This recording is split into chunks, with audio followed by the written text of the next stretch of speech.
नमस्कार विद्यार्थी मित्रांनो, आज आपण आपल्या पेपर 3 शेती व्यवस्थापन, विपणन आणि वनशेती या विषयाच्या पाठ क्रमांक 2 कृषी अर्थशास्त्र याविषयी चर्चा करणार आहोत। आज जो आपण पाठ पाहणार आहोत कृषी अर्थशास्त्र या अर्थशास्त्रामध्ये जे प्रमुख उपघटक आपण अभ्यासणार आहोत त्याची यादी तुमच्या समोर स्क्रीनवरती दिसते आहे। यामध्ये सुरुवातीला आपण कृषी पतपुरवठा आणि भांडवल म्हणजे काय ते पाहणार आहोत, भांडवलाचे प्रकार पाहणार आहोत। त्यानंतर शेतीवाडीवरील विविध लेखा आणि नोंदवह्या ज्या ठेवल्या जातात त्याची सर्व माहिती आपण घेणार आहोत आणि त्यानंतर आपण पीक विमा अभ्यासणार आहोत। तर कृषी अर्थशास्त्र या पाठाला सुरुवात करण्यापूर्वी आपण थोडीशी प्रस्तावना पाहणार आहोत। तुम्हाला माहिती आहे आपला भारत देश हा कृषी प्रधान देश संबोधला जातो आणि भारताची अर्थव्यवस्था अजूनही कृषीपूरक आहे। म्हणजे एकतर कृषी किंवा कृषीशी निगडीत अन्य व्यवसाय आहेत यावरतीच अजूनही भारताची अर्थव्यवस्था अवलंबून आहे। किंबहुना शेती हा भारतीय अर्थव्यवस्थेचा कणा म्हणून जो संबोधला जातो ते आजही ते सत्य आहे। अर्थशास्त्राचा जर सिद्धांत घेतला तर त्याच्या आधारे कृषी अर्थव्यवहाराचे स्पष्टीकरण करणारे शास्त्र म्हणजे कृषी अर्थशास्त्र होय। अर्थव्यवस्थेमध्ये शेतीचे स्थान अतिशय महत्त्वपूर्ण आहे। मी आत्ताच तुम्हाला बोललेलो आहे। भारतामध्ये अजूनही 60% किंवा त्यापेक्षाही अधिक मोठी लोकसंख्या ही कृषी व्यवसायावर किंवा कृषी व्यवसायाचे संबंध जे अन्य जोड व्यवसाय आहेत त्या व्यवसायांवरती अवलंबून असते।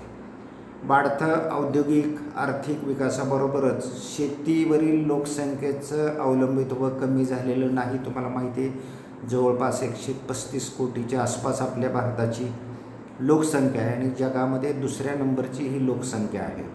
आणि ह्या वाढत्या लोकसंख्येचा अन्न, वस्त्र, निवारा या मूळ गरजांबरोबरच विविध उद्योगासाठी लागणारा जो कच्चा माल आहे तो कच्चा माल पुरवण्याची जबाबदारी ही आजपर्यंत कृषी क्षेत्र पूर्णपणे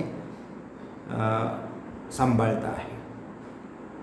विकसनशील अर्थव्यवस्थेमध्ये तर राष्ट्रीय उत्पन्न, अन्नधान्य आणि कच्चा मालाचा पुरवठा, रोजगार, निर्यात इत्यादी अनेक क्षेत्रामध्ये शेती क्षेत्राची भूमिका ही महत्त्वाची असते। आणि त्या दृष्टिकोनातून विचार केला तर कृषी अर्थशास्त्र हा पाठ अभ्यासणं शेती व्यवस्थापनाच्या दृष्टिकोनातून फार महत्त्वाचं आहे। अर्थव्यवस्थेचं रूपांतर जे आहे कृषी प्रधान अर्थव्यवस्था जी आपली आहे त्याचं रूपांतर औद्योगिक अर्थव्यवस्थेमध्ये होण्यासाठी शेतीचं जे सध्याचं निर्वाह स्वरूप आहे ते बदलून त्याला व्यापारी किंवा व्यावसायिक स्वरूप देणं गरजेचं आहे। त्याशिवाय या क्षेत्राची क्षमता पूर्णपणे कामात येऊ शकणार नाही आणि हा बदल घडवून आणण्यासाठी कृषी अर्थशास्त्र हा विषयसुद्धा महत्त्वाचा आहे। शेतीच्या व्यवसायामध्ये भांडवल, श्रम, भूमी व्यवस्थापन विषयक साधनांच्या उपयोगाला निवडीला तत्त्वे लागू करणारे कृषी उत्पादन अर्थशास्त्र हे व्यावहारिक शास्त्र आहे असं आपल्याला म्हणता येईल। या कृषी अर्थशास्त्रामध्ये अनेक घटकांचा समावेश होऊ शकतो। विविध संसाधने, त्यांचा उचित वापर, त्यानंतर युक्त संयोग, पर्यायी तंत्रामधील निवड, विपणनाचा प्रश्न असेल, व्यवस्थापनाचा प्रश्न असेल, उत्पादन, फलन इत्यादी अनेक बाबतीत हे शास्त्र मार्गदर्शक ठरू शकतं। अर्थात इतर कोणत्याही व्यवसायाप्रमाणे शेती हा व्यवसाय व्यापारी दृष्टीने करण्याचा प्रयत्नात या शास्त्राचे महत्त्वाचे योगदान आहे आणि भविष्यातही ते राहणार आहे। या ठिकाणी कॅप्शन दिला आहे की कृषी व्यवसायामध्ये महत्तम नफा मिळवण्यासाठी निरनिराळ्या संसाधनांशी संबंधित विविध घटकांचा परस्पर संबंधाच्या नियमाचा अभ्यास करणारी जी शाखा आहे कृषीशास्त्राची ती शाखा म्हणजे कृषी अर्थशास्त्र होय।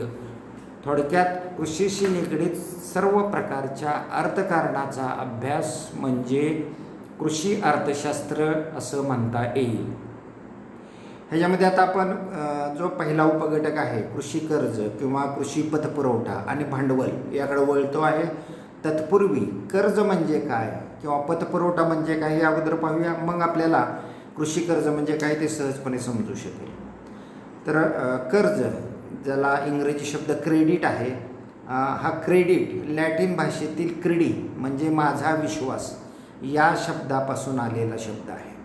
कर्ज म्हणजे असं साधन की ज्यामुळं एखाद्याची गरज भागवण्यासाठी तात्पुरत्या स्वरूपाची खरेदी क्षमता आणणे किंवा येणे होय. किंवा कर्ज म्हणजे अशी रक्कम की जी ठरलेल्या अटीप्रमाणे व्याज, मुदत याप्रमाणे रोखीने किंवा इतर साधनाच्या स्वरूपात पतीवर देणं किंवा घेणं होय. तर याला आपण कर्ज असं म्हणतो. मग साहजिकच कृषी कर्ज म्हणजे काय होईल की कृषी क्षेत्रातली किंवा शेतकऱ्याची एखादी गरज भागवण्यासाठी त्याची तात्पुरती खरेदी क्षमता निर्माण करणं म्हणजे कृषी कर्ज होय, किंवा त्यालाच पर्यायी शब्द पतपुरवठा असा आहे. तर कृषी कर्ज किंवा कृषी पतपुरवठा म्हणजे शेतकऱ्याची गरज भागवण्यासाठी तात्पुरत्या स्वरूपाची खरेदी क्षमता निर्माण करणे होय. किंवा दुसऱ्या भाषेत सांगायचं झालं तर कृषी कर्ज म्हणजे अशी रक्कम की जी शेतकऱ्याला ठराविक मुदतीसाठी विशिष्ट व्याजदराने रोखीने अथवा मालाच्या स्वरूपात त्याची पत पाहून त्यानुसार दिली जाते म्हणजे कृषी कर्ज होय. पीक उत्पादन जे शेतकरी शेतामध्ये घेतो त्याच्या विविध कामासाठी किंवा विविध घटकांसाठी लागणारा पैसा बँका असतील, पतसंस्था असतील किंवा सहकारी संस्थांमार्फत ठराविक कालावधीकरिता परतफेडीच्या अटीवरती घेणं म्हणजे पीक कर्ज होय. तर कृषी कर्ज हे सर्वसाधारण संज्ञा झाली, म्हणजे कृषी क्षेत्रातील प्रत्येक कामासाठी पैसा उपलब्ध करून घेणे म्हणजे कृषी कर्ज. मात्र पीक कर्ज म्हणजे पिकाच्या उत्पादनासाठी अशा प्रकारचं रक्कम घेणं, ती व्याजदरानं विशिष्ट मुदतीसाठी घेणं, त्याला म्हणायचं पीक कर्ज. आणखी एक कॅप्शन आता तुमच्यासमोर स्क्रीनवरती तुम्हाला दिसतोय. सर्व व्यापारी तसेच राष्ट्रीयकृत बँकांना एकूण कर्जाच्या 40% कर्ज पायाभूत क्षेत्र म्हणजेच कृषी, लघु कुटीर उद्योग, शिक्षण, गृह आणि निर्माण उद्योग यांना देणं बंधनकारक आहे. म्हणजे RBIच्या नियमानुसार सर्व व्यापारी तसेच राष्ट्रीयकृत बँकांना ही बाब सक्तीची आहे. आता आणखी एक कॅप्शन तुमच्या डोळ्यासमोर दिसतोय, तो म्हणजे सर्व व्यापारी तसेच राष्ट्रीयकृत बँकांना. हा जो कॅप्शन आहे हा पुन्हा एकदा या ठिकाणी तुमच्या पुढे दिलेला आहे. तर यामध्ये आपल्या देशामध्ये, भारतामध्ये कृषी क्षेत्र हे सर्वात महत्त्वाचं किंवा मोठं क्षेत्र आहे. इतर क्षेत्रापेक्षाही कृषी क्षेत्र मोठे आहे, कारण सुरुवातीलाच मी तुम्हाला सांगितले होते की 60%पेक्षा अधिक लोकसंख्या अजूनही शेती किंवा शेतीशी निगडीत अन्य व्यवसायावरती अवलंबून आहे. तर अशा पद्धतीनं कृषी कर्जाची आपल्याला व्याख्या सांगता येईल. कर्ज म्हणजे काय किंवा पतपुरवठा म्हणजे काय, त्यानंतर कृषी कर्ज म्हणजे काय आणि पीक कर्ज म्हणजे काय, ह्या तिन्ही बाबी आता तुम्हाला या दृष्टिकोनातनं लक्षात आल्या असतील. तर ह्या 3 गोष्टींमधला मूलभूत फरक काय आहे, फक्त शब्दप्रयोग आहे किंवा त्याचं ज्या कारणासाठी ते कर्ज घेतो त्या कारणानुसार त्या कर्जाला नाव आहे. एखाद्या व्यक्तीची खरेदी क्षमता, तात्पुरती खरेदी क्षमता निर्माण करणं म्हणजे कर्ज, आणि कृषी क्षेत्रासाठी ते एखाद्या शेतकऱ्याची क्षमता निर्माण करणं म्हणजे कृषी कर्ज होय. आणि पीक उत्पादनासाठी एखाद्या पिकाच्या मशागतीसाठी कर्जाची उपलब्धता करून घेणं म्हणजे पीक कर्ज होय. अशा पद्धतीनं आपल्याला कर्जाची किंवा पतपुरवठ्याची व्याख्या विविध पद्धतीनं विविध क्षेत्रासाठी करता येईल. त्यानंतर जे कृषी कर्ज आहे किंवा कृषी पतपुरवठा जो आहे त्याचे प्रकार आता आपण या ठिकाणी पाहणार आहोत. आणि यामध्ये पहिला प्रकार आहे तो म्हणजे अल्पमुदतीचं कर्ज किंवा अल्पमुदतीचा पतपुरवठा. तर साधारणपणे अल्पमुदतीचं कर्ज हे कर्ज 1 वर्षापेक्षा कमी कालावधीसाठी असते आणि याचा वापर प्रत्येक हंगामासाठी शेतीच्या खर्चासाठी केला जातो. तुम्हाला माहिती आहे आपल्या भारतामध्ये 3 प्रमुख शेतीचे हंगाम आहेत. एक म्हणजे खरीप हंगाम, दुसरा म्हणजे रब्बी हंगाम, तिसरा म्हणजे उन्हाळी हंगाम. तर याचा वापर विविध हंगामातील तात्पुरत्या स्वरूपाच्या खर्चासाठी आपल्याला ह्या अल्पमुदतीचं कर्ज घेता येतं. त्याचा वापर तुम्ही मजुरी देण्यासाठी कराल, बियाणे किंवा खते खरेदी किंवा इतर कोणत्याही ज्या निविष्ठा आहेत त्या निविष्ठा खरेदी करण्यासाठी आपल्याला याचा उपयोग होतो. आणि हंगाम संपल्यानंतर आलेलं पीक उत्पादन जेव्हा तुम्ही बाजारात विकता तेव्हा त्याच्यातून येणाऱ्या पैशातून या कर्जाची परतफेड करता येते. आता सर्वसाधारणपणे 1 वर्षापेक्षा कमी कालावधीसाठी हे कर्ज दिलं जातं हंगामी पिकासाठी. मात्र ऊस आणि केळी ही द्विहंगामी पिकं असल्यामुळं, द्विवार्षिक पिकं असल्यामुळं साधारणपणे या पिकाच्या कर्जफेडीचा कालावधी हा 1.5 वर्ष इतका असतो. तेव्हा अल्प मुदत पीक कर्जाच्या बाबतीमध्ये महत्त्वाचे म्हणजे नवीन कर्ज पुरवठ्यासाठी शेतकरी गावातील संलग्न जी प्राथमिक विविध कार्यकारी सहकारी संस्था आहे त्या संस्थेचा सभासद असणं गरजेचं असतं.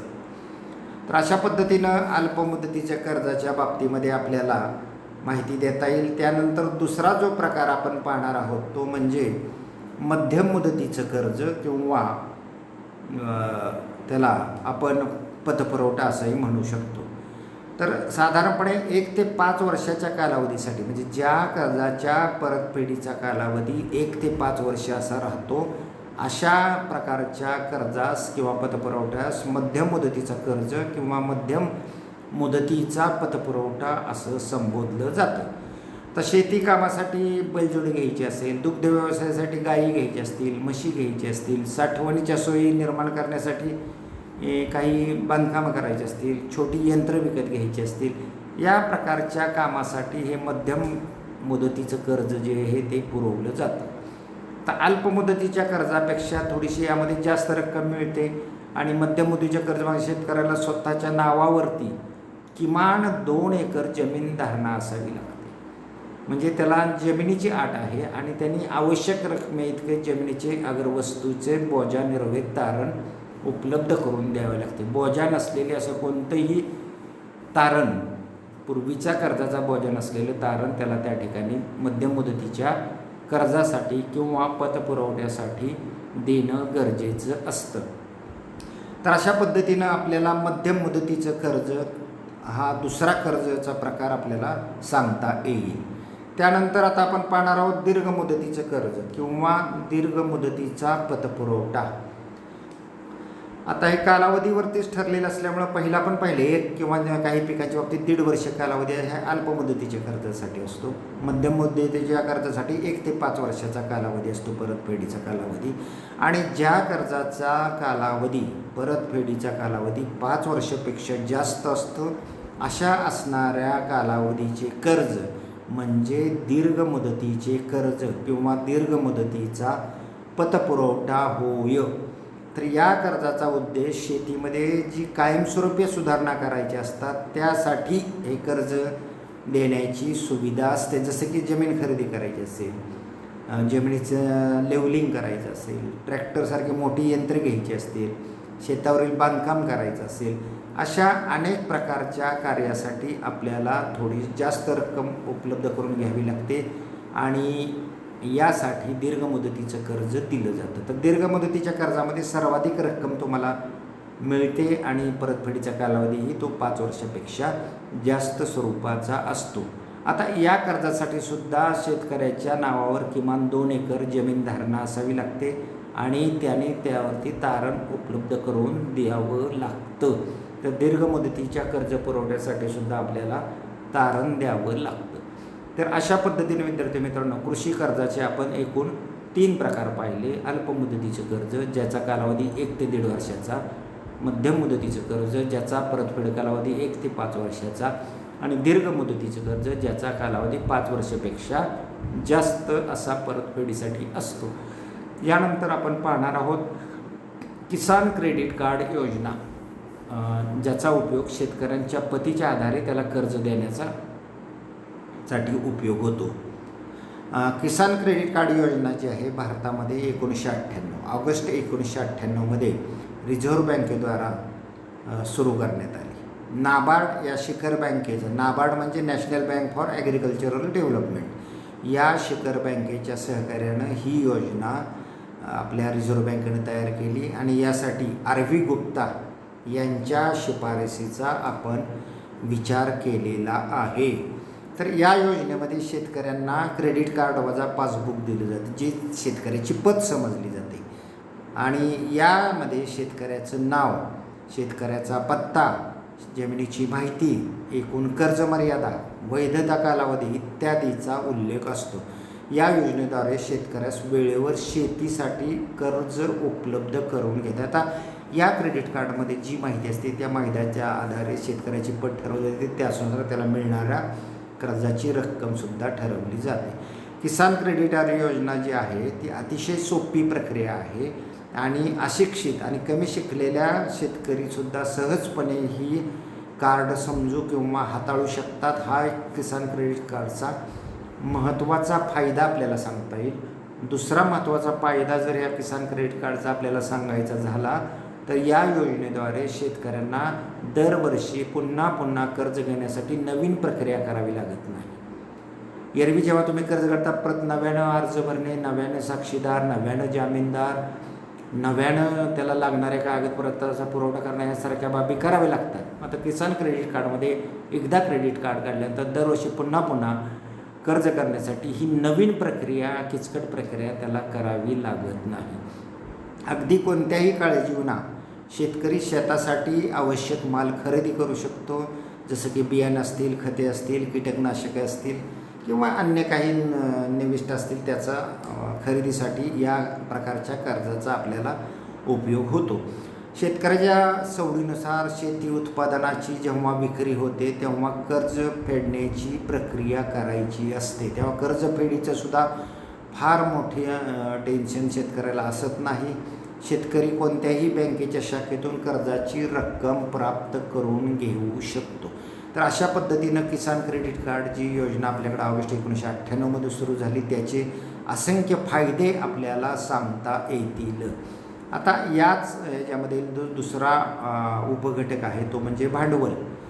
तर भांडवल म्हणजे काय, तर पीक उत्पादन आणि अन्य शेती व्यवसायासाठी लागणारी संपत्ती किंवा पैसा म्हणजे भांडवल, किंवा भविष्यकालीन संपत्तीच्या निर्मितीसाठी वापरली जाणारी उपलब्ध संपत्ती म्हणजे भांडवल होय. तर भांडवलाची व्याख्या अशी आपण 2 प्रकारे करू शकतो. शेती उत्पादनासाठी किंवा अन्य शेती व्यवसाय जो तुम्ही करणार आहात त्यासाठी जो पैसा लागतो तो पैसा म्हणजे भांडवल. तर भांडवलाचे वर्गीकरण किंवा प्रकार विविध घटकांच्या आधारे आपल्याला सांगता येतात आणि हे प्रकार कोणते ते आपण पाहणार आहोत. अगदी कालावधी किंवा टिकाऊपणाचा जर विचार केला तर त्यानुसार जर याचं वर्गीकरण करायचं झालं भांडवलाचं किंवा भांडवलाचे प्रकार सांगायचे झाले तर आपल्याला पहिला प्रकार सांगता येईल स्थिर प्रकारचं भांडवल. स्थिर भांडवल म्हणजे कोणतं, जमीन किंवा खर्चिक यंत्रसामुग्री यासाठी लागणाऱ्या भांडवलाचं आपण स्थिर भांडवल असं म्हणायचं. म्हणजे कायमस्वरूपी तुमच्याकडे राहणारी वस्तू, जास्त काळ टिकणाऱ्या वस्तूसाठीचं हे स्थिर भांडवल आपल्याला म्हणता येईल. आणि खेळतं भांडवल म्हणजे कोणतं भांडवल, की पीक उत्पादन किंवा शेती व्यवसायासाठी लागणारा जो कच्चा माल आहे किंवा ज्या निविष्ट आहेत त्या खरेदी करण्यासाठी जे भांडवल लागतं, मग खते असतील, बियाणे असतील किंवा आणखी काही पाणीपट्टी असेल, इतर स्वरूपाचे कर असतील, हे छोटे छोटे खर्च भागवण्यासाठी जे भांडवल आपल्या शेतकऱ्याला लागतं त्याला खेळतं भांडवल असं म्हणायचं. आणि त्याचं वरचेवर त्या भांडवलाचा आपल्याला वापर करायचा असतो. वरचेवर हे भांडवल आपल्याला त्या खरेदीसाठी लागत असतं, कारण ह्या खरेदी केलेल्या वस्तू आहेत त्यांचा उपयोग हा तत्कालीन असतो, जास्त काळ तो उपयोग राहत नाही. स्थिर भांडवल तुम्हाला माहिती, जमीन एकदा घेतली तर भांडवल गुंतून राहतं, मात्र जमीन अनेक काळ ते तुम्हाला उत्पादन देऊ शकते किंवा त्याचा वापर तुम्ही अनेक वर्ष करू शकता. तसं जे खेळतं भांडवलाच्या बाबतीमध्ये ज्या छोट्या छोट्या वस्तू असतात, लागणाऱ्या सुविधा असतात त्या निर्माण करण्यासाठी हे खेळतं भांडवल आपल्याला वापरावं लागतं, कारण ह्या वस्तू किंवा ह्या निविष्ठा आपल्याला वरचेवर शेतीसाठी घ्याव्या लागतात. तर हे झालं कालावधी किंवा टिकाऊपणानुसार भांडवलाचं वर्गीकरण. त्यानंतर मालकी हक्कानुसार सुद्धा भांडवलाचं आपल्याला वर्गीकरण करता येतं आणि या मुद्द्याच्या आधारे भांडवलाचं वर्गीकरण किंवा प्रकार 2 राहतात. एक म्हणजे खाजगी किंवा वैयक्तिक भांडवल. उदाहरणार्थ शेतकऱ्यांचे शेअर्स असतील वेगवेगळ्या कंपनीत, कारखान्यात, सोसायटीमध्ये किंवा बँकेतील त्याची ठेव असेल, तर हे त्याचं वैयक्तिक भांडवल झालं किंवा त्याचं ते खाजगी भांडवल असं म्हणता येईल. आणि राष्ट्रीय भांडवल म्हणजे कोणतं, की जो शेतकरी वापरतो, उदाहरणार्थ रस्ते, रेल्वे, दूरध्वनी, हे सगळं राष्ट्रीय स्वरूपाचं भांडवल आपल्याला सांगता येईल. त्यानंतर पर्यायी उपयोगाच्या आधारे सुद्धा याचं वर्गीकरण करता येतं किंवा प्रकार आपल्याला सांगता येतात. आणि यानुसार भांडवलाचे 2 प्रकार राहतात. एक म्हणजे तरंगते भांडवल आणि दुसरं म्हणजे बुडीत भांडवल. तरंगते भांडवल म्हणजे ज्या भांडवलाचा उपयोग वरचेवर वेगवेगळ्या कारणासाठी होतो. उदाहरणार्थ रोख रक्कम अनेक वेगवेगळ्या कारणासाठी आपण वापरू शकतो.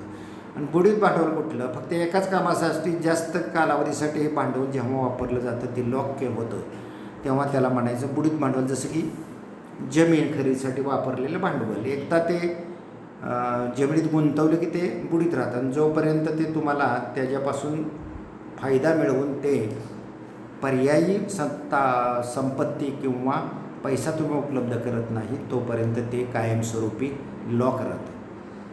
त्यानंतर आवश्यकतेनुसार भांडवलाचं वर्गीकरण केलं जातं. आता आवश्यकता भांडवलाची कशी आहे, एक म्हणजे उत्पादक भांडवल. आता उत्पादक भांडवल म्हणजे काय, यंत्रसामुग्री असेल किंवा इतर उत्पादक वस्तू ज्या आहेत, ज्यांच्यापासून आपल्याला उत्पादनाच्या सोयी करायच्या असतात, अशा वस्तूंच्या खरेदीसाठी वापरलेलं भांडवल म्हणजे आपल्याला उत्पादक भांडवल असं संबोधता येतं. दैनंदिन वापरासाठीचं भांडवल म्हणजे अन्न, कपडे, दैनंदिन शेती गरजा यासाठी आपण हे वापरतो. दैनंदिन शेती गरजा ज्या आहेत ते भागवण्यासाठी जो पैसा किंवा जी संपत्ती वापरतो त्याला आपण म्हणायचं दैनंदिन वापरासाठीचं भांडवल. त्यानंतर मोबदला भांडवल. विविध शेतीच्या कामासाठी तुम्हाला मोबदला द्यावा लागतो. जसं की मजुरी, शेतमजुरासाठी मजुरी द्यावी लागते किंवा एखादं ट्रॅक्टर तुम्ही भाडुत्री आणू शकता, इतर कोणते अवजार तुम्ही भाडुत्री आणू शकता. त्यासाठी जो पैसा किंवा जे भाडं तुम्हाला द्यावं लागतं, त्यासाठी जो पैसा आपण वापरतो, जी संपत्ती आपण वापरतो, त्याला म्हणायचं मोबदला भांडवल. आता मोबदला भांडवल झाल्यानंतर पुढचा महत्त्वाचा मुद्दा आहे तो म्हणजे सहाय्यकारी भांडवल. आता सहाय्यकारी भांडवल म्हणजे काय, उत्पादनासाठी उपयुक्त असणाऱ्या सहाय्य घटकासाठी भांडवल. कोणतंही उत्पादन एखाद्या वस्तूचं घेण्यासाठी जे आवश्यक घटक असतात, काही सहाय्य करणारे घटक असतात, ज्याच्या आधारे तुम्ही उत्पादन घेत असता, अशा घटकांच्या खरेदीसाठी किंवा वापरासाठी जो पैसा किंवा जो संपत्ती आपण वापरतो त्याला आपण सहाय्यकारी भांडवल असं म्हणतो. तर अशा पद्धतीने कृषी कर्ज आणि भांडवल हा मुद्दा आपण या ठिकाणी संपवलेला आहे. त्यानंतर पुढचा जो उपघटक आहे तो म्हणजे शेतीवाडीवरील लेखा आणि विविध नोंदवह्या. तर शेतीवाडीवरील नोंदवह्या ज्या आहेत त्या आपण प्रामुख्याने यामध्ये पाहणार आहोत. तर शेतावरील काम व्यवस्थितपणे जर चालायचं असेल तर काही कामाच्या किंवा साध्या जमा खर्चाच्या किंवा हिशोबाच्या नोंदी आपल्याला ठेवाव्या लागतात. आणि या नोंदी ठेवण्यासाठी वेगवेगळ्या प्रकारच्या वह्या शेतकऱ्याला सांभाळाव्या लागतात. त्या वह्यांना शेतावरील किंवा शेतीवाडीवरील नोंदवह्या असं आपण म्हणतो, ज्यामध्ये विविध प्रकारच्या कामाची, विविध प्रकारच्या बाबींची नोंद केलेली असते. तर अशा प्रकारच्या ज्या नोंदवह्या आहेत त्या नोंदवह्याचं महत्त्व काय आहे किंवा अशा नोंदवह्या ठेवण्याची गरज काय आहे हे आपण आता पाहूया. याच्यामध्ये जर तुम्हाला सांगायचं झालं तर प्रामुख्यानं नोंदवह्यावरती वेगवेगळे टिपण आपण ठेवल्यामुळं आपली शेती जी आहे ती नफ्यात चालती किंवा नाही, काही तोटा होतोय किंवा काय, याची माहिती जर कळायची असेल तर तुम्हाला वेगवेगळ्या प्रकारच्या नोंदी किंवा नोंदवह्या तुमच्या शेतवाडीवर ठेवणं गरजेचं असतं. त्यामध्ये लिहिलेल्या माहितीच्या आधारेच तुम्हाला कळू शकतं की आपली शेती नफ्यात आहे का तोट्यात आहे, आपण किती भांडवल वापरलं, किती उत्पादन वापरलं आणि किती नफा मिळाला, याची माहिती यामधून आपल्याला प्राप्त होऊ शकते.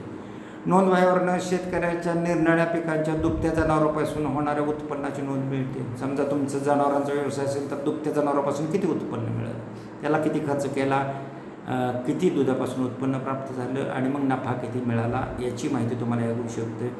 केवळ दुभत्या जनावरांचंच नाही, इतर कोणताही व्यवसाय जेव्हा तुम्ही शेतीवाडीवरती करता त्या प्रत्येक व्यवसायाच्या बाबतीतून तुमचं उत्पन्न किती प्राप्त झालं याची नोंद तुम्हाला त्या ठिकाणी मिळू शकते. आणि प्रत्येक व्यवसायाची एकत्रित विचार करून संपूर्ण शेतीवाडीपासून तुम्हाला किती उत्पन्न प्राप्त झालं याची ही नोंद यापासून आपल्याला मिळू शकते.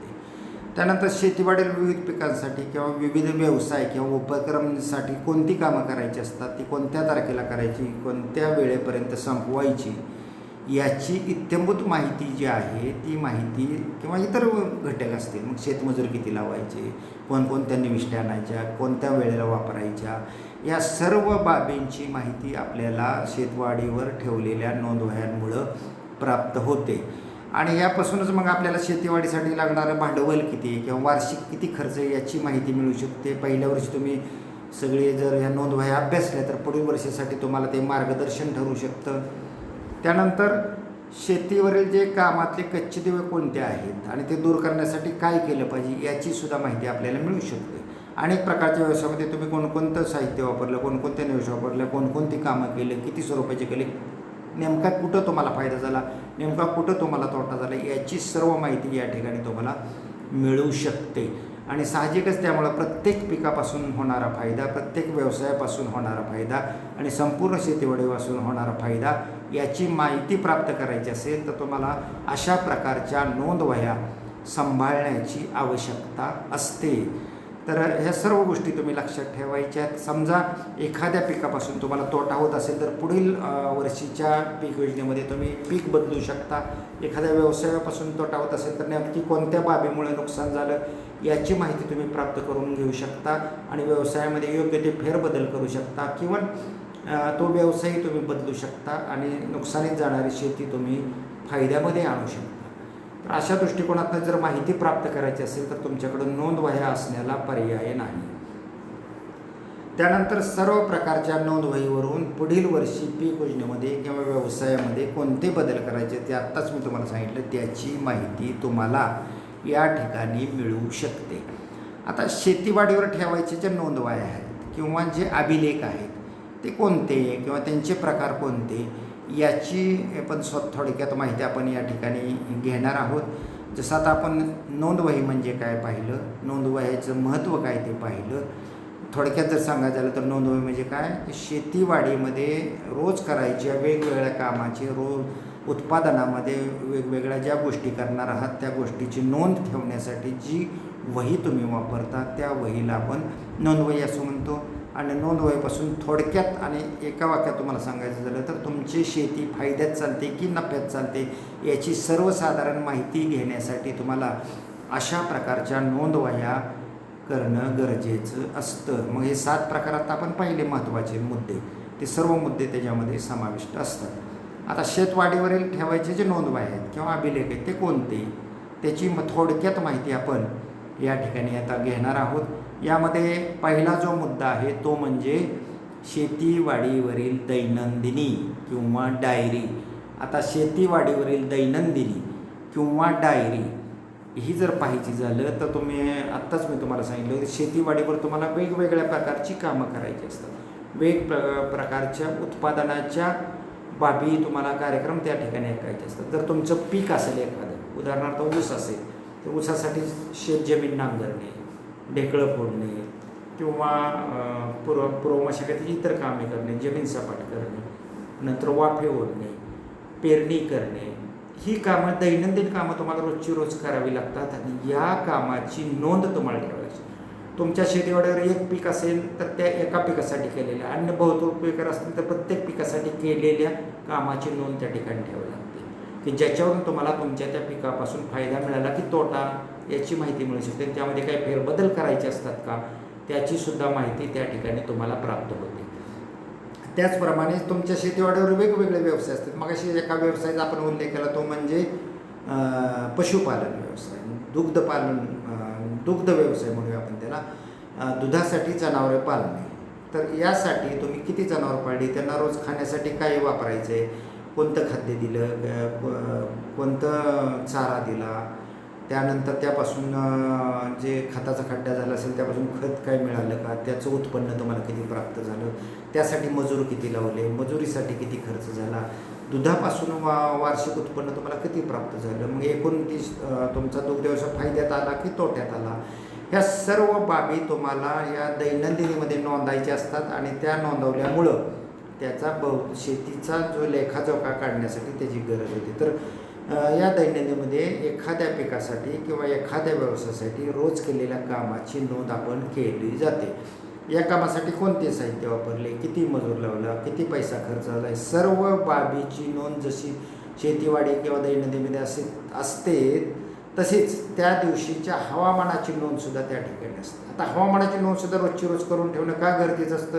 यावर्षी किंवा या हंगामात ज्या पद्धतीने हवामान राहिलं त्याचा आधारे तुम्हाला पुढच्या वर्षीच्या पीक योजनेमध्ये वेगवेगळा बदल करता येतो, व्यवसायाच्या वेगवेगळ्या कामकाजामध्ये बदल करता येतो. या वर्षीच्या पावसाचा अंदाज घेऊन सापेक्षपणे पुढच्या वर्षीचा तुम्ही अंदाज त्यासाठी करू शकता.